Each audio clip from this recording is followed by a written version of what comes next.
Hi all ಎಲ್ರೂ ಹೇಗಿದ್ದೀರಾ? ಯಾಕಂದ್ರೆ ಇದಕ್ ಮುಂಚೆ ಕೇಳೋದಕ್ಕಿಂತ ಇವಾಗ ಕೇಳಲೇಬೇಕನ್ನಿಸ್ತಿದೆ. ಯಾಕಂದ್ರೆ ವೆದರ್ ಅಷ್ಟ್ರ ಮಟ್ಟಿಗಿದೆ. ಸೊ ಎಷ್ಟೇ ಹುಷಾರಾಗಿದ್ರೂನು ನಾವೆಲ್ರೂನು ಒಂದ್ ರೌಂಡ್ ಎಲ್ರಿಗೂ ಮಲಗಿಸಿ ಎಬ್ಬಿಸ್ಬಿಡುತ್ತೆ. ಹಾಗಿದೆ ಈ ವೆದರು. ಮತ್ತೆ ನನಗ್ ಕೂಡ ಅಷ್ಟೇ ಸ್ವಲ್ಪ ವಾಯ್ಸು ಹಾಳಾಗಿದೆ ಕೋಲ್ಡಿಂದ. ಸೊ ಇವಾಗ ಬೆಟರ್ ಆಗಿದೆ. ಸೊ ವಾಯ್ಸ್ ಓವರ್ ಕೊಡ್ತಾ ಇದೀನಿ.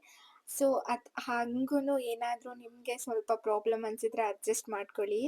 ಹಾಗೆ ನೀವೆಲ್ರೂ ಸ್ಟಾರ್ಟಿಂಗೆ ನೋಡಿರ್ಬೋದು, ಟೆಕ್ಸ್ಟಲ್ಲಿ ನಾನು heartly welcome to my channel ಅಂತ ಹಾಕಿದ್ದೀನಿ. ಯಾಕಿರ್ಬೋದು ಅಂತ ಗೆಸ್ ಮಾಡಿ ನೋಡೋಣ. ಸೊ ಇದಕ್ಕೆ ಮುಂಚೆ ನಾನು ನಿಮಗೆ ನನ್ನ ಚಾನಲ್ಗೆ ವೆಲ್ಕಮ್ ಮಾಡೋದಕ್ಕೂ, ಸೊ ಇನ್ಮೇಲೆ ನಿಮ್ಮನ್ನ ನನ್ನ ಚಾನಲ್ಗೆ ನಾನು ವೆಲ್ಕಮ್ ಮಾಡೋದಕ್ಕೂ ತುಂಬ ವ್ಯತ್ಯಾಸ ಇದೆ. So anyone guess it? Comment ಮಾಡಿ. ಹಾಗೆ ಇವತ್ತಿನ ಈ ವಿಡಿಯೋ ರಾಯರ ಮಧ್ಯಾರಾಧನೆ ವಿಡಿಯೋ ಇದು. ಸೊ ಎಲ್ಲರೂ ಸ್ಟಾರ್ಟಿಂಗ್ ಟು ಎಂಡ್‌ವರ್ಗೂನು ಎಲ್ಲೂ ಸ್ಕಿಪ್ ಮಾಡದೆ ನೋಡಿ. ರಾಯರ ಬಗ್ಗೆ ಹಾಗೆ ಸ್ವಲ್ಪ ತಿಳ್ಕೊಳ್ಳೋಣ ನಾವು. ನಮ್ಮ ಮುಂದಿನ ಜೀವನಕ್ಕೂ ಕೂಡ ಒಂಥರ ಇನ್ಸ್ಪಿರೇಷನ್ ಸಿಗುತ್ತೆ. ಸೊ ಹಾಗೆ ಇನ್ನು ಯಾರೆಲ್ಲ ನನ್ನ ಚಾನಲ್‌ಗೆ ಸಬ್ಸ್ಕ್ರೈಬ್ ಮಾಡದೆ ನೋಡ್ತಿದ್ದೀರಾ, ಮತ್ತೆ ಹೊಸ್ದಾಗಿ ಯಾರೆಲ್ಲ ನನ್ನ ಚಾನಲ್‌ಗೆ ಸಬ್ಸ್ಕ್ರೈಬ್ ಮಾಡ್ಕೊಳ್ದೆ ನೋಡ್ತಿದ್ದೀರಾ, ಪ್ಲೀಸ್ ಸಬ್ಸ್ಕ್ರೈಬ್ ಮಾಡ್ಕೊಂಡು ನೋಡಿ. ಹಾಗೆ ಪಕ್ಕದಲ್ಲೇ ಇರುವ ಬೆಲ್ ಬಟನ್ ಅನ್ನ ಕ್ಲಿಕ್ ಮಾಡೋದನ್ನ ಮಾತ್ರ ಮರಿಬೇಡಿ.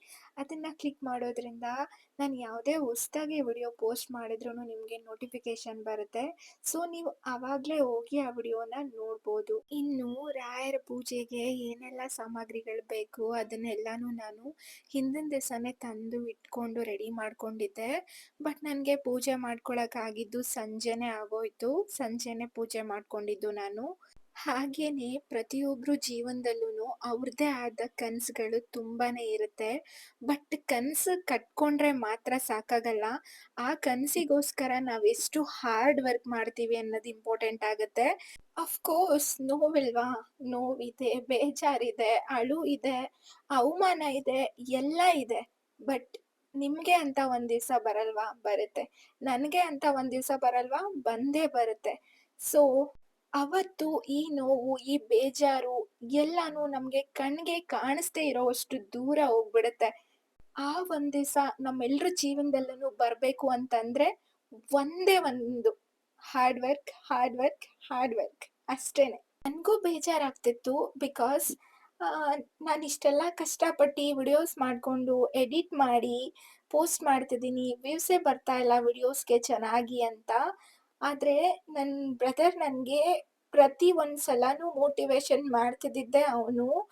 "ನೀನು ನಿನ್ನ ಕೆಲ್ಸ ಮಾತ್ರ ಮಾಡು. ನಿನ್ ಕೆಲ್ಸದ್ ಬಗ್ಗೆ ಮಾತ್ರ ಕಾನ್ಸಂಟ್ರೇಷನ್ ಮಾಡು. ನೀನು ಫಲನ ನೀನ್ ನಿರೀಕ್ಷೆ ಮಾಡ್ಬೇಡ. ಆ ಕೆಲ್ಸಕ್ಕೆ ತಕ್ಕ ಪ್ರತಿಫಲ ಯಾವಾಗ ಕೊಡ್ಬೇಕು ಅದು ತಾನಾಗೆ ಸಿಗುತ್ತೆ." ಹೇಳ್ತಾನೆ ಬರ್ತಿದ್ದ ಡೈಲಿನೂ ಅಷ್ಟೇ. ನನ್ ಬೇಜಾರಾದಾಗ್ಲೆಲ್ಲಾನು ಅಷ್ಟೇ. ಅವನೇ ನಂಗೆ ಮೋಟಿವೇಟ್ ಮಾಡ್ತಿದ್ದಿದ್ದು.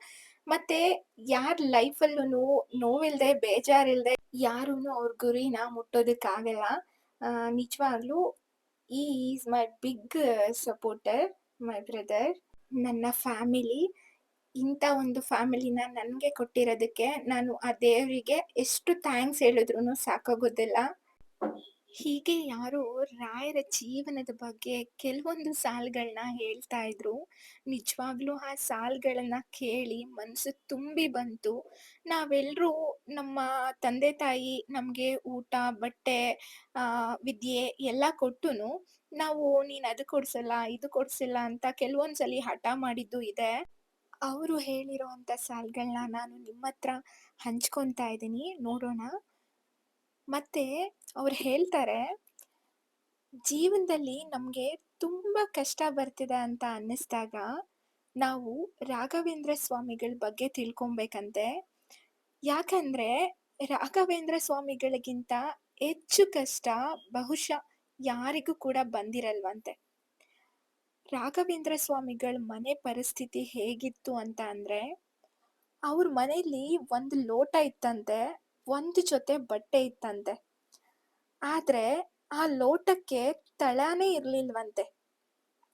ತಳನೇ ಇಲ್ಲ ಅಂದ್ಮೇಲೆ ಆ ಲೋಟನ ಹೇಗ್ ಉಪಯೋಗ್ಸೋಕ್ಕಾಗತ್ತೆ ಅಲ್ವಾ? ಆ ಲೋಟದ್ ಕೆಳಗಡೆ ಕೈನ ಇಟ್ಕೊಂಡು ನೀರನ್ನ ತುಂಬ್ಕೊಂಡು ಕುಡಿತಿದ್ರಂತೆ ರಾಘವೇಂದ್ರ ಸ್ವಾಮಿಗಳು. ಅಷ್ಟು ಬಡತನ, ಅಷ್ಟು ಕಷ್ಟ ಅಂತೆ ಅವ್ರ ಮನೇಲಿ. ಮತ್ತೆ ದೀಪಕ್ಕೆ ಎಣ್ಣೆ ಹಾಕುವಷ್ಟು ಅವ್ರ ಹತ್ತಿರ ದುಡ್ಡಿರ್ಲಿಲ್ವಂತೆ. ಸೊ, ರಾಘವೇಂದ್ರ ಸ್ವಾಮಿಗಳು ಏನ್ ಮಾಡ್ತಿದ್ರಂತೆ ಅಂದ್ರೆ, ರಾತ್ರಿ ಹೊತ್ತು ಆ ದೀಪ ಇನ್ನೇನ್ ಆರ್ತಿದೆ ಅಂದಾಗ, ಒಂದಷ್ಟು ಒಣಗಿರೋ ಎಲೆಗಳ್ನ ಇಟ್ಕೊಂತಿದ್ರಂತೆ. ಅದ್ರಿಂದ ಆ ಒಂದ್ ಎಲೆನ ಹಚ್ಕೊಳ್ಳೋದು, ಅದ್ರಿಂದ ಒಂದಷ್ಟು ಶ್ಲೋಕಗಳನ್ನ ಓದೋದು. ಅದಾದ್ಮೇಲೆ ಆ ಎಲೆ ಇನ್ನೇನ್ ಸುಟ್ಟೋಯ್ತಿದೆ ಅಂದಾಗ, ಇನ್ನೊಂದು ಒಣಗಿರೋ ಎಲೆ ಎತ್ಕೊಳ್ಳೋದು, ಅದಕ್ಕೆ ಬೆಂಕಿ ಹಚ್ಕೊಳ್ಳೋದು, ಆ ದೀಪದಲ್ಲಿ ಒಂದಷ್ಟೊತ್ತು ಶ್ಲೋಕಗಳನ್ನ ಓದೋದು. ಹೀಗೆ ಮಾಡ್ತಾ ಬರ್ತಿದ್ರಂತೆ. ರಾತ್ರಿ ಇಡೀ ಓದ್ತಿದ್ರಂತೆ. ಇಷ್ಟೆಲ್ಲ ಕಷ್ಟಗಳು ಬಂದಾಗ ರಾಘವೇಂದ್ರ ಸ್ವಾಮಿಗಳು ನನಗೆ ಯಾಕೆ ಇಷ್ಟೊಂದು ಕಷ್ಟ ಬರ್ತಿದೆ ಅಂತ ಅವರು ಯಾವತ್ತೂ ಯೋಚನೆ ಮಾಡಿಲ್ವಂತೆ. ಎಲ್ಲವನ್ನೂ ನಗ್ನಗ್ತಾ ಸ್ವೀಕಾರ ಮಾಡ್ತಿದ್ರಂತೆ. ಆದ್ರೆ ಇವತ್ತು ನಮ್ಮೆಲ್ರಿಗೂ ಕೂಡ ಬೇಡಿದ್ದನ್ನ ಕೊಡುವಂತಹ ಕಲ್ಪ ವೃಕ್ಷ ಆಗಿದ್ದಾರೆ, ಕಾಮಧೇನು ಆಗಿದ್ದಾರೆ. ಸೊ, ಜೀವನದಲ್ಲಿ ನಾವು ಯಾವಾಗ ಕಷ್ಟಗಳನ್ನ ಸಮಾನವಾಗಿ ಎದುರಿಸ್ತೀವಿ, ಆಗ ಮಾತ್ರ ನಾವು ಗಟ್ಟಿ ಆಗೋಕೆ ಸಾಧ್ಯ. ನಿಮ್ಗೆಲ್ಲ ಹೇಗನ್ನಿಸ್ತು ಈ ಒಂದು ಸಾಲುಗಳನ್ನ ಕೇಳಿ? ರಾಯರಿದ್ದಾರೆ ಅಂತ ನಿಮಗೂ ಕೂಡ ಅನಿಸಿದ್ರೆ, ಸೊ ಕಮೆಂಟ್ ಬಾಕ್ಸಲ್ಲಿ ರಾಯರಿದ್ದಾರೆ ಅಂತ ಕಮೆಂಟ್ ಮಾಡಿ. ಹೀಗಿತ್ತು ಇವತ್ತಿನ ಈ ಒಂದು ವಿಡಿಯೋ. ಸೊ, ನಿಮಗೆ ಇಷ್ಟ ಆಗಿದ್ರೆ ಒಂದು ಲೈಕ್ ಮಾಡಿ. ಸಿಗ್ತೀನಿ ಮತ್ತೊಂದು ವಿಡಿಯೋದಲ್ಲಿ. ಬಾಯ್.